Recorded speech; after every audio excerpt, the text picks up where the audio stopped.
ขอเชิญท่านผู้ใจเป็นกุศลร่วมจองเป็นเจ้าภาพภัตตาหาร เจ้าภาพโรงทาน เจ้าภาพน้ำดื่มน้ำปานะเจ้าภาพกันเทศบูชาธรรมเจ้าภาพอื่นๆหรือร่วมบริจาคสมทบบุญได้ตามกำลังทรัพย์ตามกำลังศรัทธาของท่านสอบถามรายละเอียดได้ที่0946626935ผู้ใจกุศลที่อยู่แดนไกลโอนสมทบบุญได้ที่บัญชีธนาคารไทยพาณิชย์เลขที่บัญชี114-214-9897ชื่อบัญชีพระประหลัดณรงค์ฤทธิ์ร่วมสั่งสมบุญทานบารมีร่วมงานเปิดป่าฟังธรรมในครั้งนี้ได้บุญบารมีมหากุศลใหญ่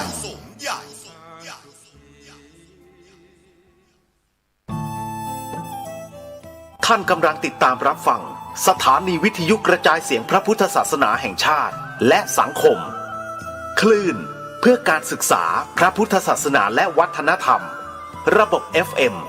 104.5 เมกะเฮิรตซ์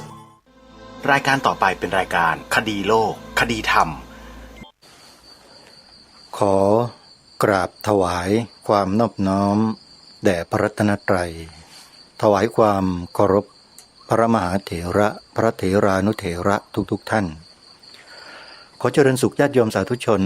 ที่กำลังติดตามรับฟังรายการจากสถานีวิทยุแห่งนี้ทุกท่านขอนำท่านผู้ฟังเข้าสู่รายการคดีโลกคดีธรรมรายการนี้ออกอากาศทางสถานีวิทยุพระพุทธศาสนาแห่งชาติประจำจังหวัดเชียงใหม่จังหวัดเลยจังหวัด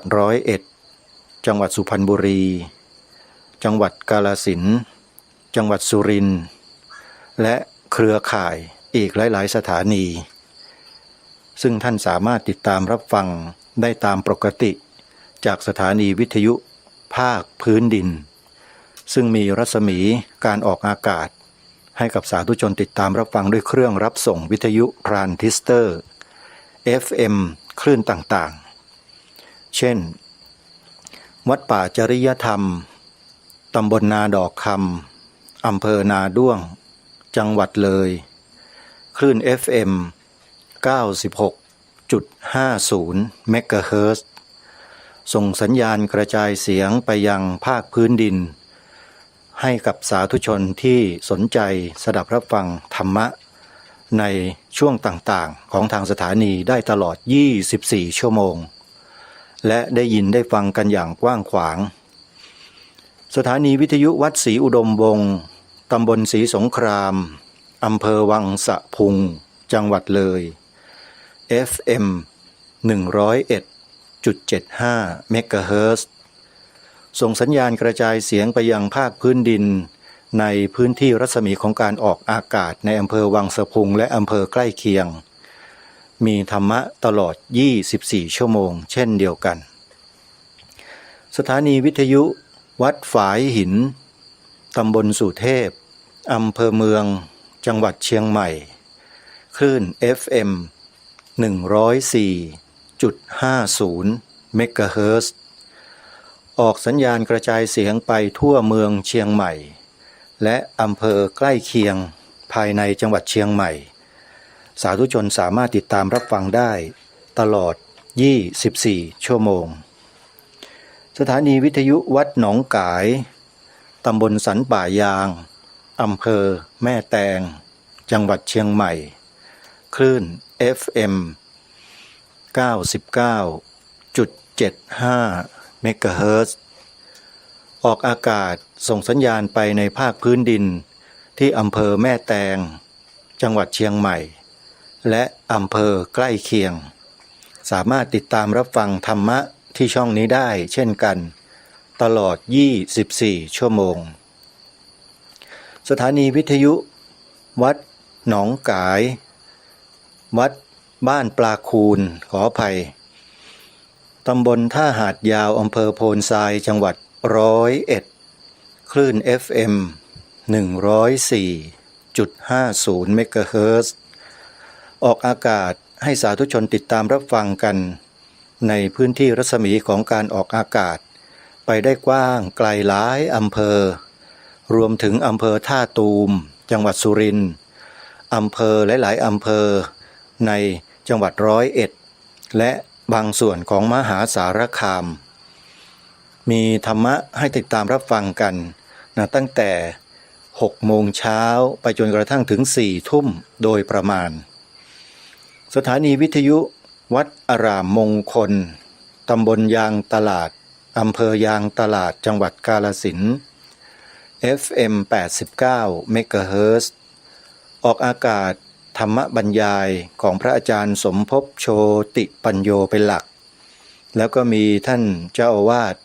พระครูปริยัติโพธิธรรม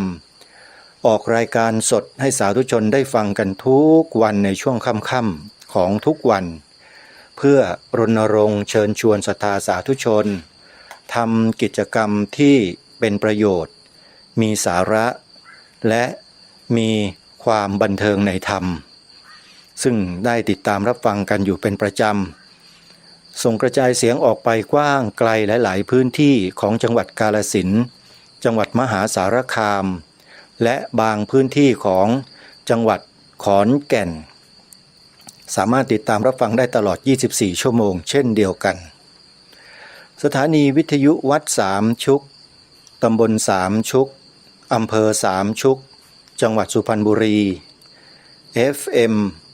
100.25 เมกะเฮิรตซ์จังหวัดสุพรรณบุรีออกอากาศกระจายเสียงให้สาธุชนชาวสุพรรณบุรีได้ติดตามรับฟังสาระธรรมะที่ดีๆรวมถึงสถานการณ์ทางพระพุทธศาสนาจากสถานีวิทยุให้ฟังตลอดในช่วงเวลาออกอากาศก็มีอีกหลายๆสถานีที่เป็นเครือข่ายที่รับสัญญาณถ่ายทอดให้สาธุชนได้ติดตามรับฟังกันและรายการคดีโลกคดีธรรมนอกจากจะออกอากาศทางสถานีวิทยุตามที่กล่าวมาแล้วท่านสามารถติดตามรับฟังผ่านโทรศัพท์มือถือได้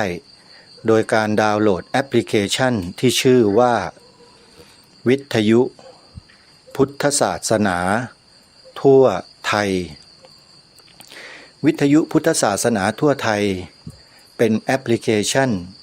ที่ได้รับการพัฒนามาโดยลำดับเพื่อให้เกิดการเสถียรและมีความมั่นคงในการติดตามรับฟังรายการต่างๆของสถานีวิทยุพระพุทธศาสนาแห่งชาติที่รวมกันอยู่ในแอปพลิเคชันเดียวกันนี้มีจำนวนถึง47 สถานีทุกภูมิภาคของประเทศไทยสาธุชนท่านใดที่แนะนำผู้อื่นบอกให้ผู้อื่นดาวน์โหลดแอปพลิเคชันธรรมะนี้เพียงเท่านี้ท่านก็ได้บุญแล้วท่านสาธุชนทั้งหลายไม่ต้องไปลงทุนลงแรงอะไรกันมากการให้ธรรมะเป็นการชนะการให้ทั้งปวงองค์สมเด็จพระสัมมาสัมพุทธเจ้าตรัสไว้ว่าสัพพทานังธรรมทานังชินาติการให้ธรรมเป็นทานชนะการให้ทั้งปวงนี่คือสัจธรรมความเป็นจริงที่องค์สมเด็จพระสัมมาสัมพุทธเจ้าตรัสไว้การบอกให้ผู้อื่นได้ฟังธรรมะแนะนำวิธีการให้ได้ฟังธรรมะถือว่าเป็นการให้ธรรมะเป็นทานถึงแม้ว่าจะไม่ได้เป็นการให้โดยตรงเป็นการให้โดยอ้อมก็ตามก็ถือว่าได้อานิสงส์แห่งการให้ธรรมะเป็นทานไปด้วยใครต้องการที่จะได้บุญตลอด24 ชั่วโมงทั้งกลางวันและกลางคืนโยมง่ายๆเลยแนะนำเพื่อนๆญาติพี่น้องมิตรสหายผู้ใต้บังคับบัญชาผู้บังคับบัญชาของเราเนี่ยดาวน์โหลดแอปพลิเคชันนี้เอาไว้นะฟังไม่เป็นไรแต่ขอให้ดาวน์โหลดไว้ก่อนเพราะเมื่อถึงเวลาหนึ่งไม่รู้จะฟังอะไรเราก็แตะที่แอปพลิเคชันนี้ขึ้นมาชื่อสถานีวิทยุ47 สถานีก็จะออกขึ้นมาให้เราเห็นแล้วก็สามารถเลือกฟังสถานีวิทยุทุกสถานีได้ทั้ง47 สถานีอย่างฟรีสไตล์เลยโยมธรรมะหลากหลายมากมายอยู่ในนี้ทั้งนั้นนี่คือนวัตกรรมแห่งการเรียนรู้ธรรมะอีกรูปแบบหนึ่งที่อยู่ใกล้ตัวที่สุดสะดวกที่สุดสบายที่สุดง่ายที่สุด อยู่ที่ปลายนิ้วของเรานั่นเอง แต่ในเบื้องต้นนี้เราจะต้องเป็นผู้นำบอกบุญให้กับญาติธรรมของเราท่านสาธุชนใครที่ดาวน์โหลดไม่เป็นเราก็ไปแนะนำไปทำให้ลงทั้งกายลงทั้งใจลงทั้งวาจาได้กายกรรมวจีกรรมมโนกรรมที่เป็นกุศลครบเลยเห็นไหมฮะสร้างบุญกุศลง่ายๆด้วยการบอกต่อนะญาติโยมสาธุชนทุกท่านเมื่อเรามีสิ่งที่พิเศษขนาดนี้แล้วถ้าเราปล่อยให้เวลาล่วงเลยไปโดยเปล่าประโยชน์มันก็จะไม่เกิดประโยชน์อะไรจริงๆนะเหมือนเรามีวาจาเนี่ยคำพูดของเราเนี่ยนะโยมถ้าเรารู้จักใช้ให้เป็นประโยชน์โดยเฉพาะประโยชน์ต่อส่วนรวมส่วนตนนั้นอาตมาภาพจะไม่เน้นนะ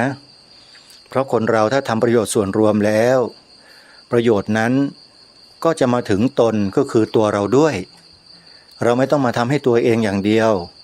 แต่ทำประโยชน์เพื่อส่วนรวมการบอกให้ผู้อื่นดาวน์โหลดแอปพลิเคชันนี้จะเป็นประโยชน์ส่วนรวมได้อย่างไรบางท่านอาจจะสงสัยในข้อนี้ท่านผู้ฟังเป็นสิอย่างน้อยเนี่ยเราได้สร้างเหตุสร้างปัจจัยให้กับผู้คนในสังคมได้รู้ได้ทราบได้เข้าใจหลักธรรมคำสอนขององค์สมเด็จพระสัมมาสัมพุทธเจ้าผ่านพ่อแม่ครูบาอาจารย์ของเราซึ่งเป็นผู้รู้ผู้มีประสบการณ์ทั้งทางคันธทุระและวิปัสสนาธุระซึ่งเป็นธุระสองประการที่พระสมเด็จพระสัมมาสัมพุทธเจ้าฝากไว้ให้กับเราพุทธบริษัทของเราเนี่ยได้ทำหน้าที่สองอย่างคันธทุระและวิปัสสนาธุระครูบาอาจารย์หลายๆรูปที่ท่านเป็นผู้อำนวยการสถานีวิทยุก็ดีเป็นพระวิทยากรที่แสดงธรรมบรรยายธรรมก็ดีแสดงพระธรรมเทศนาก็ดีให้เราได้ศึกษาเรียนรู้ทำความเข้าใจในข้อธรรมะต่างๆนั่นน่ะถือว่าเป็นขุมทรัพย์อันประเสริฐอันเลิศมากๆเลยโยมอาตมาภาพซึ่งเป็นผู้พูดอยู่ในขณะนี้เนี่ยยอมรับเลยว่าที่ได้ความรู้ธรรมะของพระสัมมาสัมพุทธเจ้ามาให้กับตัวเองตั้งแต่เบื้องต้นเนี่ยนะฮะเกิดจากการฟังทั้งนั้นเลยฟังจริงๆเมื่อก่อนเนี้ยฟังใครฟังหลวงพ่อพุทธทาสเป็นรูปแรกฟังหลวงพ่อกิตติวุฒโธเป็นรูปที่สองฟังอาจารย์เสถียรโพธินันทะท่านที่สามแล้วก็ฟังพระอาจารย์สมภพโชติปัญโยท่านที่สี่ฟังหลวงพ่อบุญเลิศเขมโกพระวิปัสสนาจารย์ใหญ่ในกองการวิปัสสนาธุระเคลื่อนที่แห่งประเทศไทยวัดสุวรรณประสิทธิ์ฟังท่านตลอด2 พรรษาเลยแล้วก็ปฏิบัติวิปัสสนากรรมฐานด้วยเรียนพระอภิธรรมควบคู่ไปด้วยเรียนนักธรรมควบคู่ไปด้วยพูดง่ายๆว่าทั้งคันธทุระและวิปัสสนาธุระเกิดขึ้นในชีวิตเดียวเนี่ยพร้อมๆกันเลยในชีวิตของการอุปสมบทตั้งแต่พรรษาแรกเพราะฉะนั้นด้วยอานิสงส์แห่งบุญกุศลที่ได้สร้างที่ได้สมที่ได้ทำมาตรงนั้นก็ได้ส่งผลให้ทุกวันนี้อาตมาภาพได้มีโอกาสทำหน้าที่เผยแผ่ธรรมะของพระสัมมาสัมพุทธเจ้าถึงแม้ว่าจะไม่โดยตรงแต่ก็ได้มีส่วนในการช่วยเผยแผ่ธรรมะของพระสัมมาสัมพุทธเจ้าโดยการเป็นสื่อนำผู้คนเนี่ยให้เข้าถึงหลักธรรมคำสอนของพระสัมมาสัมพุทธเจ้าด้วยการแนะนำบอกต่อให้หลายๆท่านได้สดับรับฟังธรรมะจากพ่อแม่ครูบาอาจารย์ต่างๆนั้นก็ถือว่าได้บุญกุศลเช่นเดียวกันท่านผู้ฟังนี่คือสิ่งที่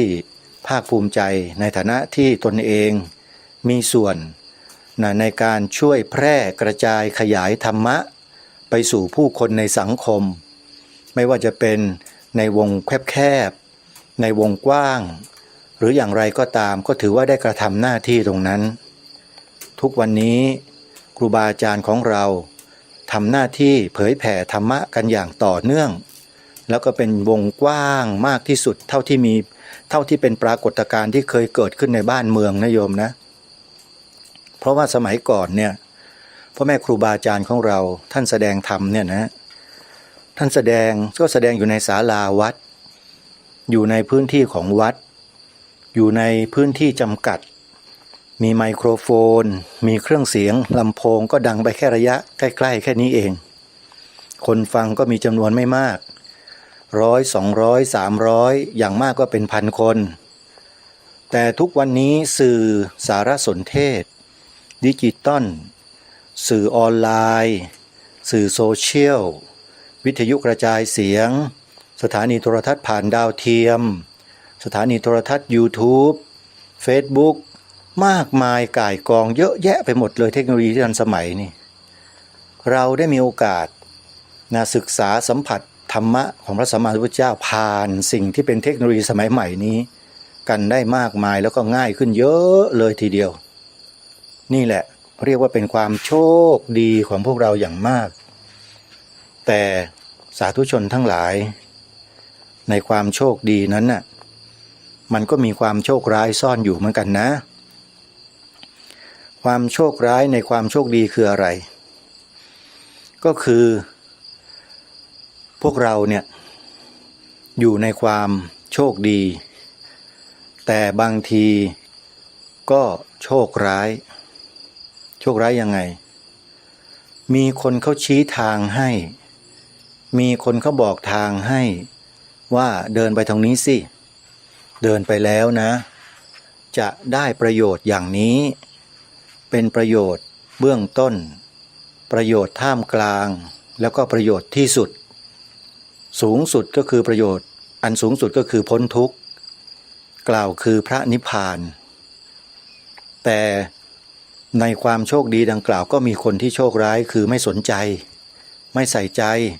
เบือนหน้าหนีไม่เอาด้วยบางคนถึงขนาดว่าไม่ศรัทธาไม่เคารพ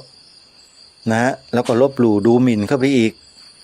นั่นเขาเรียกว่าคนที่อยู่ท่ามกลางความโชคดีแต่มีความโชคร้ายจะเป็นอย่างนั้นคือไม่เลื่อมใสไม่ศรัทธาไม่เคารพในพระพุทธพระธรรมพระสงฆ์ทุกวันนี้มีมากมีน้อยอย่างไรสาธุชนก็พิจารณาดูมีอยู่ในโลกโซเชียลให้เราเห็นกันเยอะแยะไปหมดเลยนะฮะอันนี้แหละเขาเรียกว่าเป็นผู้ที่มีความโชคดีอยู่ในความโชคดีขออภัยอยู่ในสิ่งแวดล้อมที่โชคดีมากแต่มีความโชคร้ายอยู่ในตัวนั่นก็คือจิตใจที่ไม่เลื่อมใสไม่ศรัทธาไม่มีความมั่นคงต่อพระรัตนตรัยนั่นเองนั่นแหละเขาเรียกว่าความโชคร้ายสุดๆของมนุษย์ในโลกใบนี้เลยทีเดียวท่านสาธุชนทั้งหลายเราไม่ใช่มาอวยศาสนาพุทธเพราะเรานับถือพุทธไม่ใช่นะแต่เรานำความจริงมาพูดความจริงอันประเสริฐที่พระสัมมาสัมพุทธเจ้าตรัสรู้แล้วทรงอาศัยพระมหากรุณาคุณถ่ายทอดความรู้นั้นให้แก่พวกเราพระพุทธองค์ทรงรู้อะไรล่ะรู้อริยสัจสี่พระองค์ก็ทรงมาถ่ายทอดให้แก่พวกเราในรูปของพระธรรมเทศนาในบทที่เป็นพระสูตรต่างๆโยมเริ่มตั้งแต่ธรรมจักรกัปปวัตนสูตรอนัตตลักขณสูตรอาทิตตปริยายสูตรเป็นต้นเป็นพระดำรัสตรัสสอนของพระสัมมาสัมพุทธเจ้าให้เราพิจารณาถึงสภาวธรรมทั้งปวงที่เป็นไปอยู่ให้ชัดแจ้งคือให้เห็นแจ้งด้วยตัวเราเองเห็นอย่างไรไม่ใช่เห็นด้วยตาเนื้อนะเห็นด้วยตาปัญญา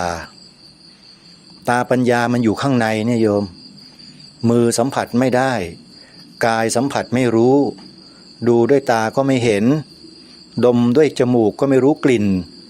ลิ้นด้วยรสก็ไม่เข้าใจนะ ต้องใช้จิตพิจารณาเข้าไปในสภาวะตามความเป็นจริงเท่านั้นถึงจะรู้แจ้งเห็นจริงได้ตามสภาวะที่เกิดขึ้นตามความเป็นจริงอะไรล่ะที่เรียกว่าสภาวะที่เกิดขึ้นตามความเป็นจริงนะเกิดขึ้นตามความเป็นจริงนะแบบไหนนี่คือคำถามที่ดีมากเป็นข้อสงสัยที่ดีใครที่สงสัยแบบนี้แปลว่าเป็นคนมีปัญญาญาติโยมมีปัญญาใคร่ที่จะรู้ใคร่ที่จะศึกษาหาความรู้สิ่งเหล่านี้สภาวะที่เป็นไปตามความเป็นจริงเราต้องแยกศัพท์ออกมาก่อนสภาวะก็คือสิ่งที่มีอยู่เป็นอยู่โดยธรรมชาติสิ่งที่มีอยู่เป็นอยู่โดยธรรมชาติคืออะไรรูปกับนามรูปกับนามมันคืออะไรยังไม่เข้าใจอ่ะถ้าขยายไปอีกก็คือขันธ์ห้าขันธ์ห้ามันคืออะไรหรือรู้จักแต่ขันธ์ตักน้ำมีอยู่ใบเดียวที่บ้านน่ะบางคนก็ไม่รู้จักนะขันธ์ห้าเกิดมาเป็นมนุษย์พบพระพุทธศาสนาบิดามารดาปู่ย่าตาทวดพานับถือมาแต่ไม่รู้จักขันธ์ห้านี่แหละคือปัญหาของพวกเราชาวพุทธในทุกวันนี้ญาติโยมไม่รู้จัก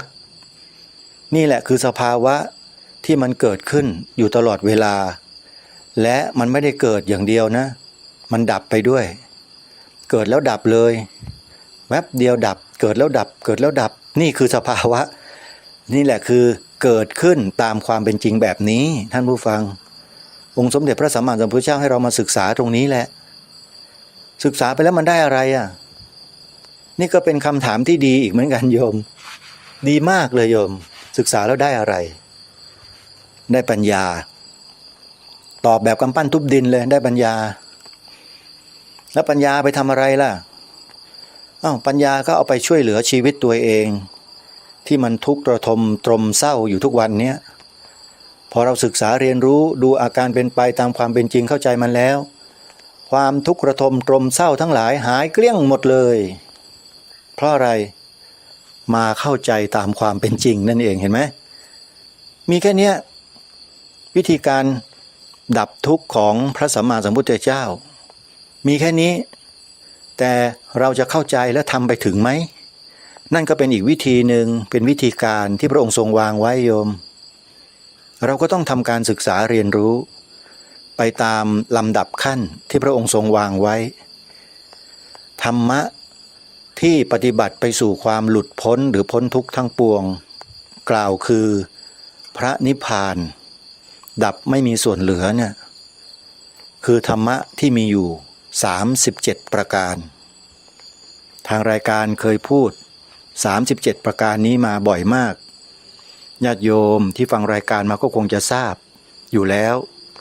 แต่บางท่านทราบแล้วก็อาจจะลืมแล้วนะโยมนะไม่เป็นไรโยมเป็นธรรมดานั่นแหละคือสภาวะตามความเป็นจริงเลยพอรู้แล้วจำไม่ได้แล้วมันก็ลืมนี่แหละคือสภาวะตามความเป็นจริงเลยแหละเห็นไหมฮะมันเป็นจริงๆอย่างนั้นนะโยมเป็นเช่นนั้นเอง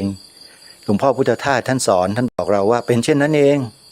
ตะทะตาเห็นไหมคำเดียวสั้นๆใครที่เข้าใจแล้วก็เข้าใจเลยนะแต่ถ้าคนที่ไม่เข้าใจก็ไม่เข้าใจเราก็ต้องอธิบายต้องทำความเข้าใจให้เกิดความเข้าใจให้ได้เพื่อความสงบนิ่งของจิตเมื่อจิตสงบนิ่งแล้วเนี่ยจิตจะมองเห็นน่ะไม่ใช่ตานะโยมจิตจะมองเห็นแต่ถ้าเราศึกษาเข้าไปลึกๆแล้วไม่ใช่ตัวจิตนะที่เห็นนะแต่เป็นตัวปัญญาเจตสิกที่อาศัยอยู่ในจิตนั่นแหละเขาเห็นแจ้งรู้จริงสิ่งที่เป็นปรากฏการณ์เป็นสภาวะธรรมทั้งหลายทั้งปวงที่เกิดขึ้นตามความเป็นจริงนั้นแล้วเมื่อปัญญาเห็นแจ้งรู้จริงเช่นนั้นแล้วมันจะเกิดอาการสลัดคืนความทุกข์ความโศกตรมความเศร้าทั้งหลายทั้งปวงเนี่ยคืนกลับสู่ธรรมชาติไปหมดเลยก็คือความดับไม่มีส่วนเหลือคือไม่เก็บมายึดมาถือมามั่นไง พระเจ้าตรัสชื่อว่าอุปาทานน่ะอัตตวาทุปาทาน ทิฏฐุปาทาน ศีลพัตุปาทาน กามุปาทานทั้งหลายทั้งปวงที่รูปาทานทั้ง10โยมไม่ยึดมั่นไม่ถือมั่นเพราะปัญญามารู้แจ้งเห็นจริงมันเป็นเช่นนั้นเองตะทะตาเห็นไหมหลวงพ่อพุทธทาสใช้คำนี้นะถ้ามีอยู่ในพระไตรปิฎกนะคำนี้ไม่ใช่ไม่มีนะฮะนี่คือลำดับขั้นของคนที่ไม่เข้าใจอะไรเลยนะปรารถนาใครจะรู้จะเข้าใจอาตมาภาพกระผมขออภัยครูบาอาจารย์นะครับก็อธิบายแบบสั้นๆง่ายๆให้เห็นกันชัดๆแต่วิธีปฏิบัติก็จะต้องเดินไปตามขั้นตอนเดินยังไงล่ะก็แนะนำรายการตอนต้นรายการคดีโลกคดีธรรมแนะนำทุกวันเลยให้ดาวน์โหลดแอปพลิเคชันฟังธรรมะนี่แหละเขาเรียกว่าขั้นต้นคือการฟังสุดสูสังละพะเตปัญญังพระเจ้าตรัสยืนยันไว้เลยเห็นไหมฟังด้วยดีย่อมได้ปัญญาชัดเจนไหมโยมท่านผู้ฟังฮะตั้งใจฟังครับเราน่ะพวกเราคนไทยน่ะอาตมารู้อาตมาก็มีนิสัยเหมือนกันกับญาติโยมเราเนี่ยขี้เกียจอ่านหนังสือจะตายไม่ชอบอ่านฮะแต่โชคดีที่ชอบฟังฟังอาจารย์เสถียรโพธินันทะลองไปเสิร์ชดูใน YouTube นะชื่อเนี้ยโยมฟังแล้วจะติดใจนะจะบอกให้ก่อนถ้าใครถูกจริตนะคนไม่ถูกจริตก็ไม่ชอบนะโยมเพราะท่านพูดไวพูดเร็วเหมาะสำหรับพวกพุทธิจริตอะคำแสดงบรรยายของท่านอาจารย์เสถียรโพธินันทะเนี่ยคนที่มีพุทธิจริตจะชอบเพราะว่าพูดไวคิดไวเข้าใจไวนะแล้วก็รู้ไวอันเนี้ยมานี่ชอบมากอาจารย์เสถียรโพธินันทะพูดได้ทุกเรื่องและแต่ละเรื่องท่านก็ขมวดมาสู่ธรรมะพระพุทธเจ้ามายอมพระพุทธเจ้าหมดเลยอาจารย์เสถียรโพธินันทะนี่ยอมพระพุทธเจ้านะเมื่อก่อนสมัยเป็นวัยรุ่นเนี่ยท่านไม่ใช่อย่างนี้นะฮะไปฟังประวัติท่านดูสิอาจารย์สุชีพปุญญานุภาพเล่าประวัติอาจารย์เสถียรโพธินันทะไว้ในคลิปมาโยมนี่แหละมันเกิดจากการฟังทั้งนั้นนะที่พูดให้โยมฟังเนี่ยฟังแล้วก็ปฏิบัติขัดเกลาจิตตัวเองไปด้วยดูสภาวะตามความเป็นจริงไปด้วยคือมีสติสัมปชัญญะอยู่นะไม่ว่าจะเสียงรูปกลิ่นรสสัมผัสความรู้สึกนึกคิดในใจที่เรียกว่าอายตนะภายนอกทั้ง6ประการมากระทบกับอายตนะภายในเมื่อไหร่มันก็จะเกิดสภาวะเป็นไปตามอำนาจของเจตสิกที่เรียกว่าสังขารธรรมปรุงแต่งไปตามอาการของมัน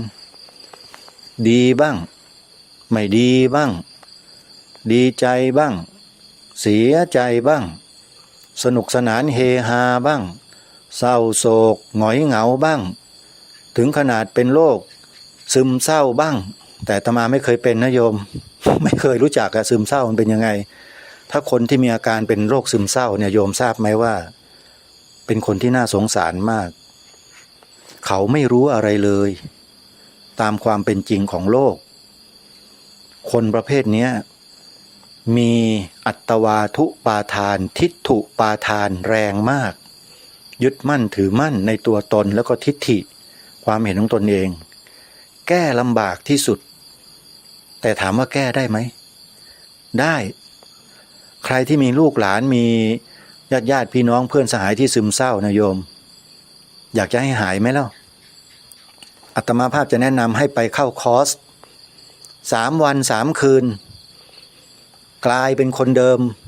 ดีกว่าเดิมด้วยซ้ำเอาไหมล่ะใครสนใจติดต่อมาที่อาตมานะอาตมาเป็นศิษย์เก่าสถาบันนี้ด้วยไอ้ที่ไปเรียนน่ะไม่ได้หมายความว่าตัวเองเป็นโรคซึมเศร้าแล้วไปเรียนไม่ใช่แต่มีคนเขาชวนไปหน่อยเถอะไปเรียนหน่อยดีนะอย่างนู้นอย่างนี้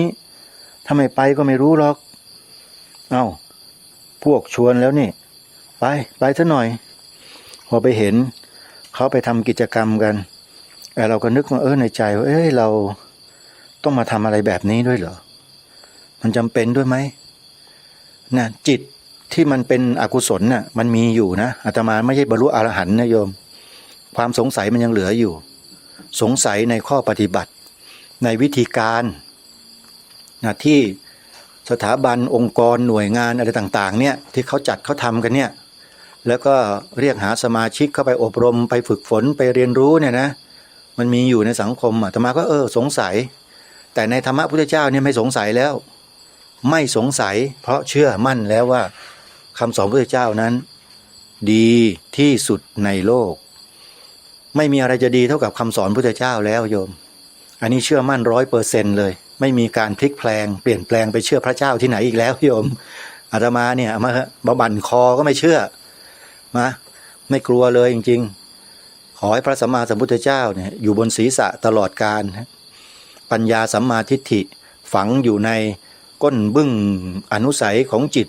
อย่างไม่มีวันหมดสิ้นเนี่ยพอใจแล้วโยมไม่ต้องการอย่างอื่นแล้วนะปัญญาสัมมาทิฏฐิเป็นสิ่งที่มีค่ามากๆมีค่ายิ่งกว่าทรัพย์สินเงินทองใดๆในโลกนี้ทั้งหมดนะนี่คือสิ่งที่อาตมาภาพปรารภกับตัวเองอยู่เสมอว่าสมบัติอันล้ำค่าสูงสุดของมนุษย์เรานั้นไม่ใช่เงินทองทรัพย์สินไม่ใช่สิ่งที่เป็นสังหาริมทรัพย์อสังหาริมทรัพย์วิญญาณกะทรัพย์อวิญญาณกะทรัพย์ไม่ใช่ทั้งนั้นครับแต่มันคือปัญญาสัมมาทิฏฐิที่เราต้องสร้างให้เกิดให้มีขึ้นด้วยตัวของเราเองและทุกคนสร้างได้นะสร้างได้ฮะทำไมจะไม่ได้มันอยู่ที่การก้าวไปก้าวแรกเนี่ยคุณก้าวหรือยังถ้าคุณไม่ก้าวออกไปก้าวแรกแล้วคุณจะก้าวไปที่สองได้ป่ะไม่มีใครหรอกก้าวออกไปแล้วเป็นก้าวที่สองฮะมันต้องเริ่มที่ก้าวแรกทั้งนั้นแหละแล้วก้าวแรกแห่งการบรรลุธรรมการถึงปัญญาสัมมาทิฏฐิได้คืออะไรล่ะก็ศึกษาไงฮะศึกษาอะไรล่ะโยมขี้เกียจจะตายต้องไปนั่งลงไม่ใช่ไปนั่งเรียนอะไรที่มาพูดอยู่เมื่อกี้นี่ไงดาวน์โหลดแอปพลิเคชันหรือเปิดธรรมะฟังสิฟังด้วยความตั้งอกตั้งใจแล้วจะรู้แล้วจะเข้าใจไม่มีใครหรอกฟังปุ๊บก็เข้าใจปั๊บโยมอาตมานี่ก็ยังโง่อยู่ตั้งนานกว่าจะรู้บวชพระมาแล้วยังไม่รู้เลยเคยเล่าให้ฟังในรายการจำได้ไหมเห็นทิศศึกใหม่ไม่ยอมกลับบ้านเดินอยู่บนศาลาเดินไปเดินมาถอยเดินไปข้างหน้าหันมาเดินกลับมาข้างหลังแล้วก็เดินไปเดินมาไปถามทิศทำไมเดินทำอะไรเขาก็ตอบอาตมาเดินจงกรมอาตมายังมีความเข้าใจผิดเลยว่าเดินจงกรมคือต้องเดินเป็นวงกลมๆมีความเข้าใจอย่างนั้นจริงๆนะนี่อันนี้สาบานเลยมีความเข้าใจอย่างนั้นจริงๆนะไม่รู้เรื่องอะไรเลยนะไอ้ทิศเนี่ยก็เล่าให้ฟังว่ามันไม่ใช่อย่างนั้นท่านเดินจงกรมก็คือเดินสมาธิเอาจิตตั้งมั่นอยู่ที่ปลายเท้าแล้วกำหนดรู้ตามเท้าที่ก้าวย่างไปซ้ายย่างหนอขวาย่างหนออธิบายจนอาตมาเข้าใจอ๋อเดินจงกรมเขาเดินกันแบบนี้เองเหรอแล้วก็ฟังทิศเขาเล่าว่าเนี่ยที่สำนักที่ผมไปปฏิบัติมาเนี่ยเขาสอนแบบนี้นะดีมากเลยดีอย่างนั้นดีอย่างนี้เราจะได้รู้ไอ้นั่นรู้อย่างนั้นอย่างนี้เรานับถือศาสนาพุทธมาเนี่ยเราก็ได้แต่ทำบุญตักบาตรให้ทานเท่านั้นเองศีลก็ไม่รักษาภาวนาก็ไม่เคยเจริญทำบุญเสร็จรับศีลเสร็จกลับไปศีลก็ขาดเกลี้ยงวิ่นไปหมดเลยพวกเราเนี่ย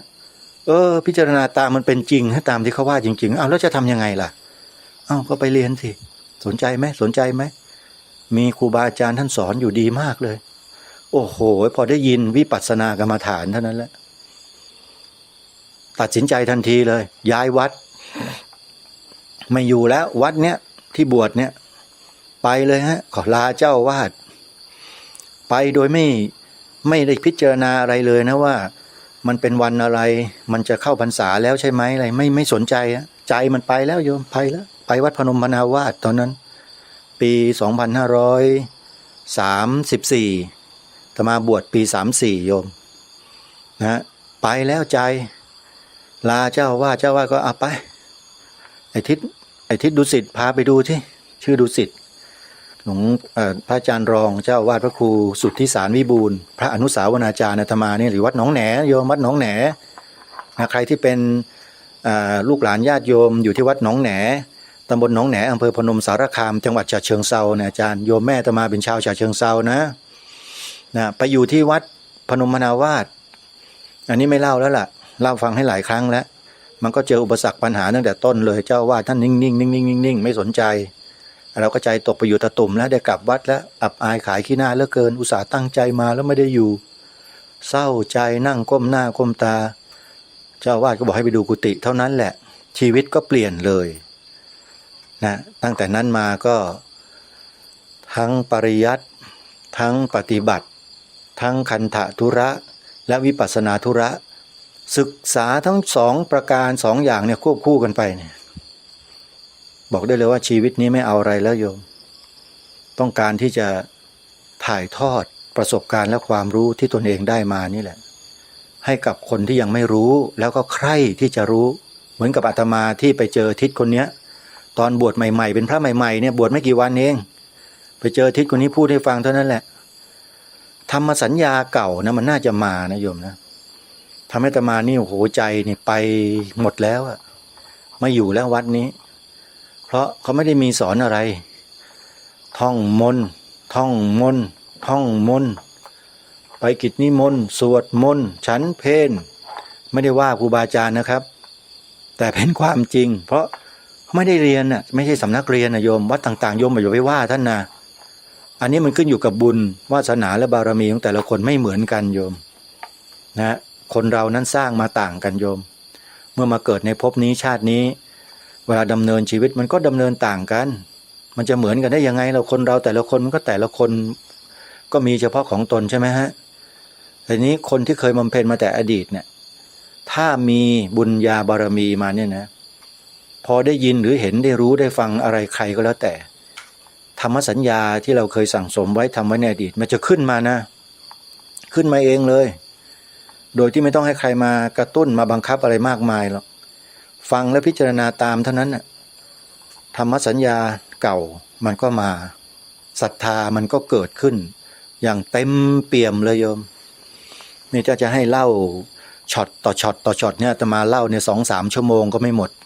ชีวิตของตนเองตั้งแต่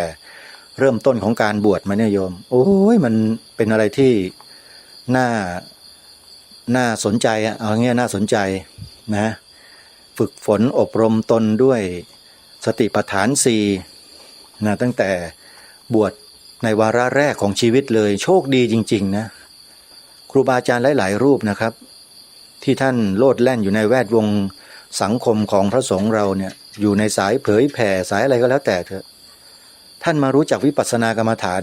เอาตอนที่พรรษา2พรรษา3พรรษา4พรรษา5ขึ้นมาแล้วนู่นนะครับอย่างพระอาจารย์บัวเรียนพุทธสโรเนี่ยบวชเนรบรรพชาเป็นสามเณรมาตั้งนานครูบาอาจารย์ก็พาไปปฏิบัติแล้วปฏิบัติอีกแต่ไม่เข้าใจฮะอาจารย์บัวเรียนก็ไปของภาษาของแกนั่นแหละนะท่านเล่าให้ฟังนะอยู่มาหลังจากบวชพระท่านก็ไปเรียนพวกขมังเวทเรียนไสยศาสตร์เรียนอะไรต่อมีอะไรจะเป็นเกจิอาจารย์ให้ได้นะตามความเชื่อความศรัทธาของพระที่อยู่ในชนบทก็จะเป็นอย่างนั้นวันหนึ่งเจอครูบาอาจารย์ที่มีความรู้ความเข้าใจในวิปัสสนาธุระท่านก็ไปฟังแล้วก็ศึกษาเรียนรู้ในสิ่งที่ท่านกล่าวท่านแสดงท่านพูดเห็นไหมเกิดจากการฟังเห็นไหมโยมพระอาจารย์บัวเรียนท่านก็ฟังไงพอฟังแล้วเท่านั้นแหละธรรมสัญญาเก่ามาเลยอาจารย์บัวเรียนทีนี้แหละไม่ต้องบอกอะไปเองเลยเห็นไหมเดินธุดงค์ไปนั่นน่ะท่านน่ะไปเข้าป่าเข้ารกเข้าพงไปศึกษาหาความรู้จิตตัวเองให้เห็นอันนี้เขาเรียกว่าทุกขาปฏิปทาทันทาพิญญาหรือไม่ก็ขิปปาพิญญาโยมไปดูบทสวดในศาสนัยดูเถอะท่านจำแนกแจกแจงเหล่าสาวกของพระสัมมาสัมพุทธเจ้าเอาไว้นะมีหลายประเภทหลายอย่างหลายประการนะวิริยาติปัตเตยังอะไรต่างๆเนี่ยที่เป็นบทสวดศาสนัยโยมอาตมาเคยสวดได้อยู่แต่ว่าทิ้งมาตั้ง30 ปีแล้วมันก็จำไม่ได้หรอกนั่นแหละฮะบ่งบอกถึงบุคคลในเหล่าสาวกของพระสัมมาสัมพุทธเจ้าในแต่ละบุคคลเนี่ยจะแตกต่างกันไปบางท่านปฏิบัติแบบไม่ต้องลำบากแล้วก็บรรลุง่ายๆเป็นประเภทที่เรียกว่า สุขาปฏิปทาขิปปาพิญญาเนี่ยพวกนี้เป็นบุคคลที่เลิศมากเลยนะมีสั่งสมบุญบารมีเก่ามาเยอะไม่ต้องปฏิบัติให้มันลำบากไม่ต้องไปเดินให้มันเท้าแตกให้มันตากฝนตากยุงเข้าป่าเข้ารกเข้าพงต้องลำบากอะไรไม่ต้องไปอย่างนั้นก็มีแล้วท่านก็เข้าใจธรรมะได้นี่เขาเรียกว่าสุขาปฏิปทาปฏิบัติสะดวกปฏิบัติสบายง่ายขิปปาพิญญาแล้วก็รู้แจ้งได้เร็วอีกประเภทหนึ่งก็คือสุขาปฏิปทาทันทาพิญญาพวกนี้ก็ไม่ต้องปฏิบัติยากลำบากหรอกแต่ว่าบรรลุได้ช้าทันทาพิญญานี่ช้าอีกประเภทหนึ่งทุกขาปฏิปทาทันทาพิญญาทุกยากลำบากในการปฏิบัติเหนื่อยยากลำบากเหลือเกินแล้วก็บรรลุก็ช้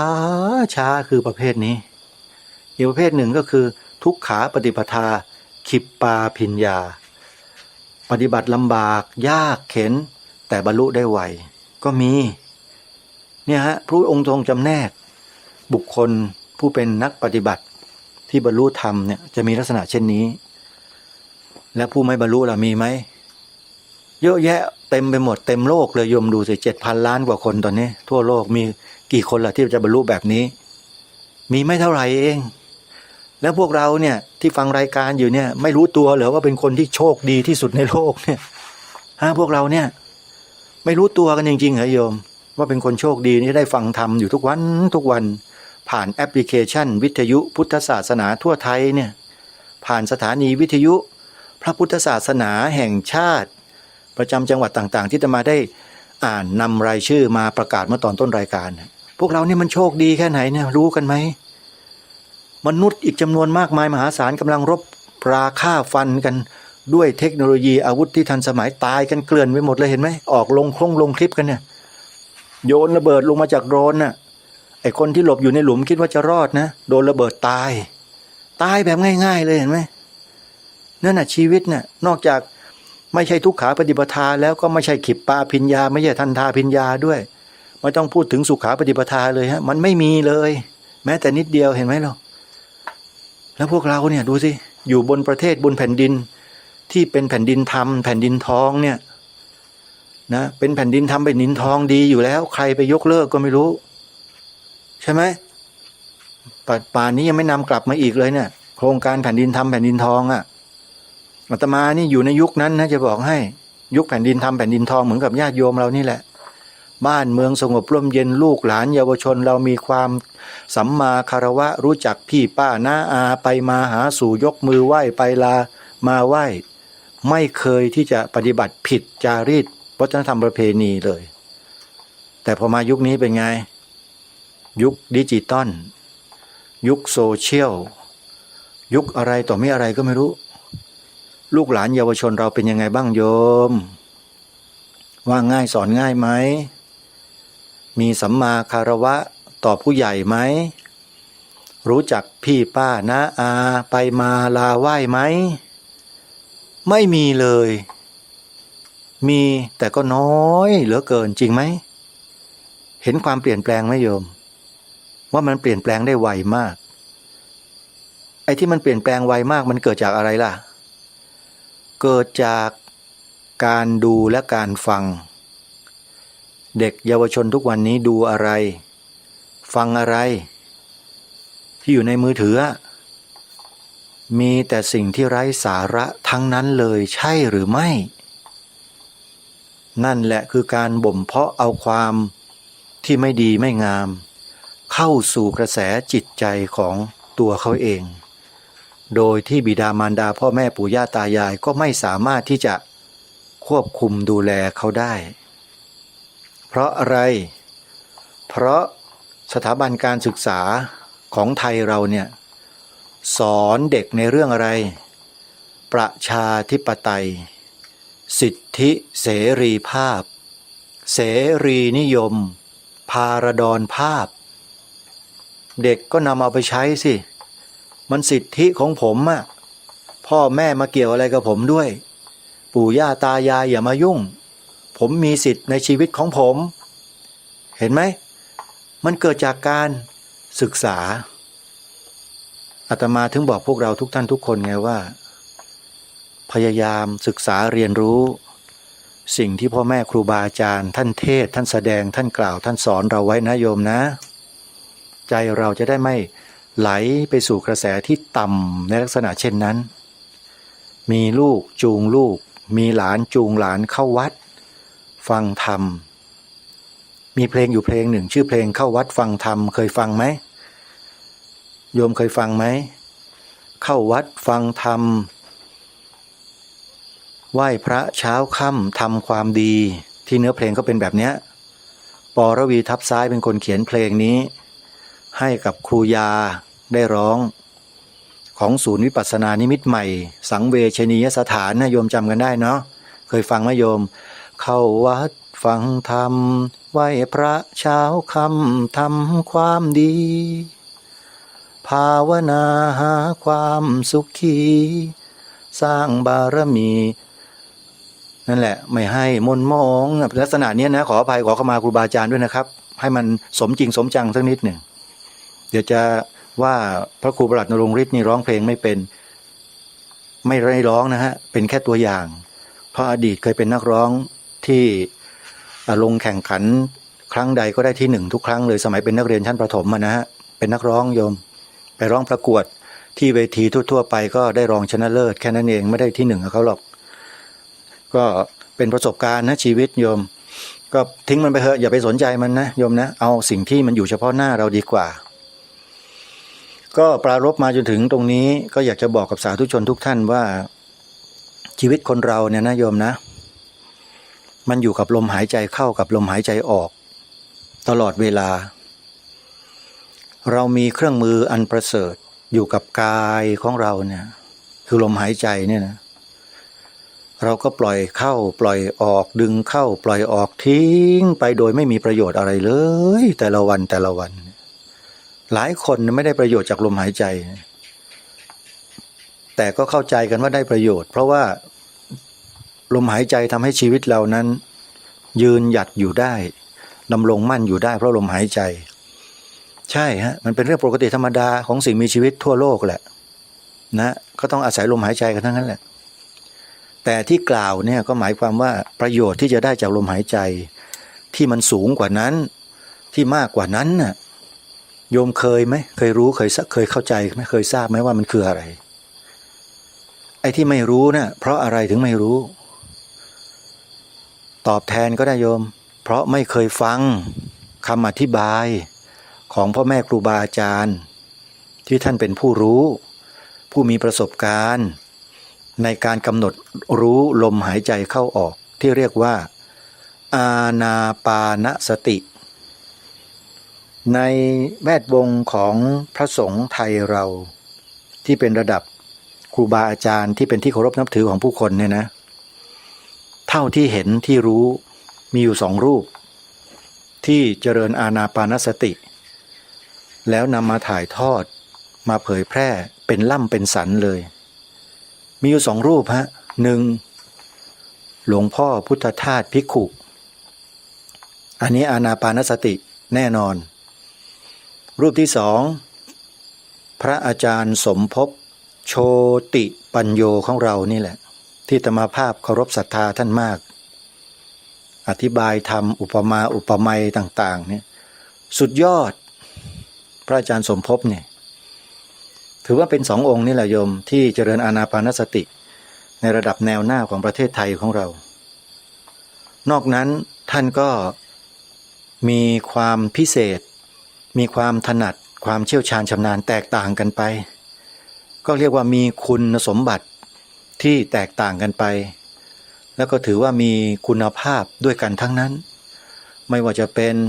ยุบหนอพองหนอของหลวงพ่อโชดกญาณสิทธิพระธรรมธีรราชมหามุนีวัดมหาธาตุหรือสัมมาอรหังของพระมงคลเทพมุนีหลวงพ่อสดวัดปากน้ำหรือจะเป็นพุทโธของสายหลวงปู่มั่นภูริทัตโตครูบาอาจารย์สายวัดป่าของเราก็ถือว่าใช้ได้เลยหรือจะเป็นรูปนามของอีกสายหนึ่งก็ใช้ได้ทั้งนั้นนะโยมดีทั้งนั้นเลยแล้วก็มาที่อานาปานสติเนี่ย เพราะฉะนั้นทุกสายปฏิบัติครูบาอาจารย์ที่ท่านถนัดในแต่ละอย่างเนี่ยล้วนแล้วแต่มีคุณค่าและมีประโยชน์ทั้งนั้นเลยโยมถ้าใครนำข้อปฏิบัติที่เป็นหลักวิธีการในการเจริญสติโดยอาศัยองค์ภาวนาที่แตกต่างกันมาโจมตีกันเมื่อไหร่ใครถ้าทำอย่างนั้นนะแปลว่าไม่ใช่ลูกศิษย์ของสำนักใดสำนักหนึ่งทั้งนั้นเลยแปลว่าเป็นคนนอกนะที่หวังเข้ามาจะทำลายพวกเราให้แตกสามัคคีกันโยมจำไว้นะคำพูดอาตมาเนี่ยใครก็ตามหยิบยกข้อปฏิบัติสายใดมาแล้วมาโจมตีอีกสายหนึ่งแล้วก็มาเหยียดหยามอีกสายหนึ่งแล้วก็พวกนั้นไม่ใช่ผู้ปฏิบัติธรรมนะอาตมาพูดตรงๆเลยนะใครที่ทำอย่างนั้นอยู่นะไม่ใช่นักปฏิบัติธรรมหรอกแต่เป็นนักทำลายมากกว่าทำลายความสามัคคีของหมู่พี่น้องชาวพุทธของเรานะต้องการให้รักกันและสามัคคีกันนะพ่อแม่ครูบาอาจารย์ที่ท่านสอนธรรมะเราในแต่ละสายเนี่ยท่านไม่ได้มีเจตนาหรือมีความหวังให้ลูกศิษย์มาทะเลาะกันด้วยองค์ภาวนาเหล่านี้ไม่ใช่นะครับแต่พวกเราเอามาตีกันเองอ่ะตีกันแบบไม่รู้ไม่เข้าใจกันไงฮะเขาเรียกว่ายังเข้าไม่ถึงถ้าคนที่เจริญภาวนาในแต่ละสายได้เข้าถึงนะสภาวะตามความเป็นจริงแล้วเนี่ยจะไม่มีข้อถกเถียงอะไรกันสักนิดนึงครับเพราะทุกขั้นทุกคนนะรู้ว่านะมันคือสมมุติบัญญัติทั้งนั้นเลยนะเขาเรียกว่าเพิกบัญญัติถอนบัญญัติออกหมดเหลือแต่ปรมัตถ์ล้วนๆแล้วงั้นมาเถียงกันทำไมไม่มีใครเถียงกันแล้วครับทุกคนเข้าถึงแล้วอันนี้ขอฝากไว้เลยเชียวอย่าหาทำกันนะโยมนะไปนั่งถกนั่งเถียงกันเรื่องว่าครูบาอาจารย์สายนั้นสายนี้ดีสายนู้นไม่ได้เรื่องอย่างโน้นอย่างนี้แล้วก็มาบลูรี่กันมาดูถูกกันเหยียดหยามกันอย่าทำนะอย่าหาทำนะโยมบาปมากๆเลยนะใครทำเช่นนั้นนะอันนี้ต้องขอฝากไว้จริง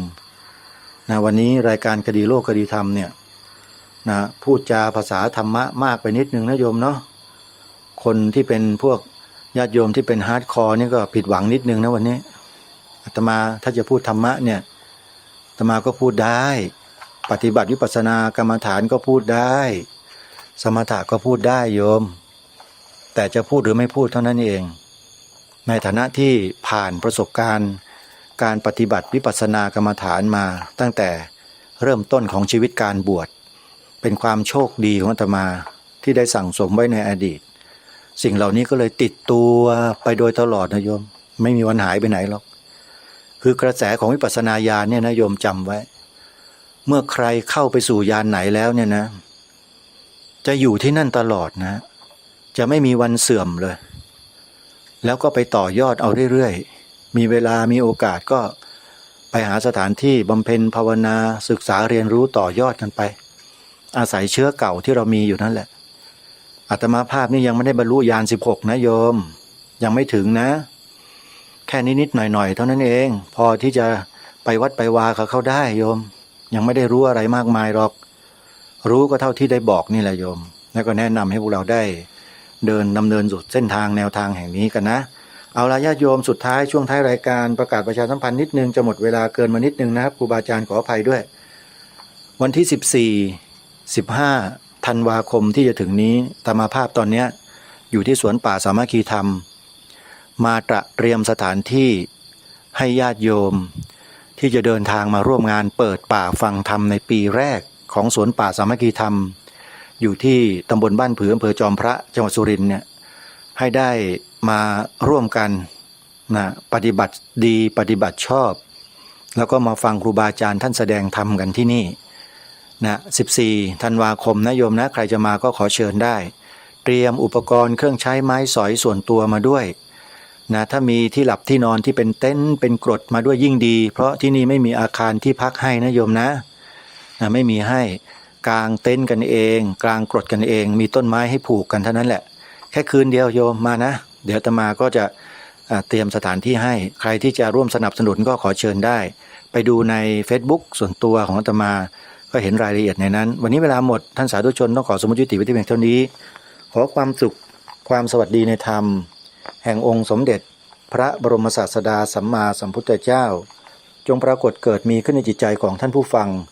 ทุกท่านทุกคนเถิดขอเจริญพรที่จบไปแล้วนั้นเป็นรายการคดีโลกคดีธรรมดำเนินรายการโดยพระครูปลัดนรงค์ฤทธิ์